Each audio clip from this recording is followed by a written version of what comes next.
ಭಾರತದ ಸ್ನೇಹಮಯಿ ನೆರೆಹೊರೆಯವರು.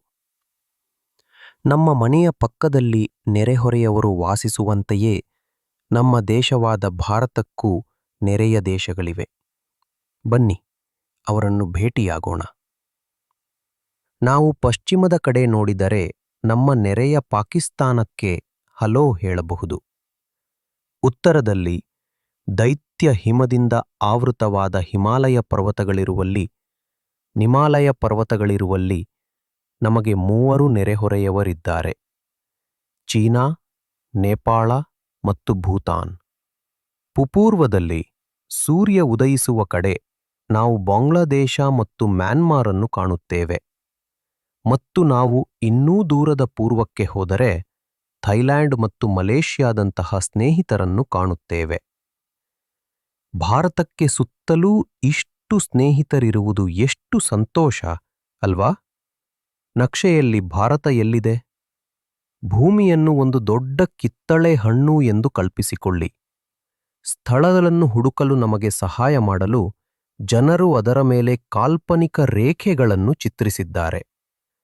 ಅಕ್ಕಪಕ್ಕಕ್ಕೆ ಸುತ್ತಲೂ ಹೋಗುವ ರೇಖೆಗಳನ್ನು ಅಕ್ಷಾಂಶ ಎಂದು ಕರೆಯಲಾಗುತ್ತದೆ. ಮೇಲಿನಿಂದ ಕೆಳಕ್ಕೆ ಹೋಗುವ ರೇಖೆಗಳನ್ನು ರೇಖಾಂಶ ಎಂದು ಕರೆಯಲಾಗುತ್ತದೆ. ಈ ರೇಖೆಗಳು ವಿಶ್ವನಕ್ಷೆಯಲ್ಲಿ ಭಾರತ ನಿಖರವಾಗಿ ಎಲ್ಲಿದೆ ಎಂದು ನಮಗೆ ಹೇಳುವ ಒಂದು ರಹಸ್ಯ ಸಂಕೇತದಂತಿವೆ. ನಮ್ಮ ದೊಡ್ಡ ಭಾರತೀಯ ಮನೆ. ನಮ್ಮ ದೇಶ ಭಾರತ ಒಂದು ದೊಡ್ಡ ಮನೆ.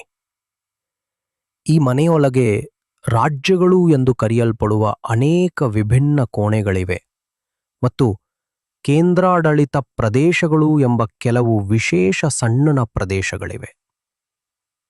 ಒಂದು ಕುಟುಂಬದ ಪ್ರತಿಯೊಬ್ಬ ವ್ಯಕ್ತಿಯೂ ವಿಶೇಷವಾಗಿರುವಂತೆಯೇ ಪ್ರತಿಯೊಂದು ರಾಜ್ಯವೂ ವಿಶಿಷ್ಟ ಮತ್ತು ಸುಂದರವಾಗಿದೆ. ಭಾರತ ಮತ್ತು ದೊಡ್ಡ ನೀಲಿ ನೀರು. ಊಹಿಸಿ, ನಮ್ಮ ಭಾರತವು ವಿಶೇಷವಾಗಿದೆ ಏಕೆಂದರೆ ಅದರ 3 ಬದಿಗಳಲ್ಲಿ ದೊಡ್ಡ ನೀಲಿ ನೀರಿದೆ. ಇದು ಸುಂದರವಾದ ನೀರಿನ ಹಾರದಂತೆ ಕಾಣುತ್ತದೆ. ಪಶ್ಚಿಮದಲ್ಲಿ ನಮ್ಮಲ್ಲಿ ಅರಬ್ಬಿ ಸಮುದ್ರವಿದೆ, ಪೂರ್ವದಲ್ಲಿ ನಮ್ಮಲ್ಲಿ ಬಂಗಾಳ ಕೊಲ್ಲಿ ಇದೆ, ಮತ್ತು ಕೆಳಗೆ ದಕ್ಷಿಣದಲ್ಲಿ ಶಕ್ತಿಶಾಲಿಯಾದ ಹಿಂದೂ ಮಹಾಸಾಗರವಿದೆ. ದೊಡ್ಡೊಡ್ಡ ಹಡಗುಗಳು ಈ ನೀರಿನ ಮೇಲೆ ಚಲಿಸುತ್ತವೆ.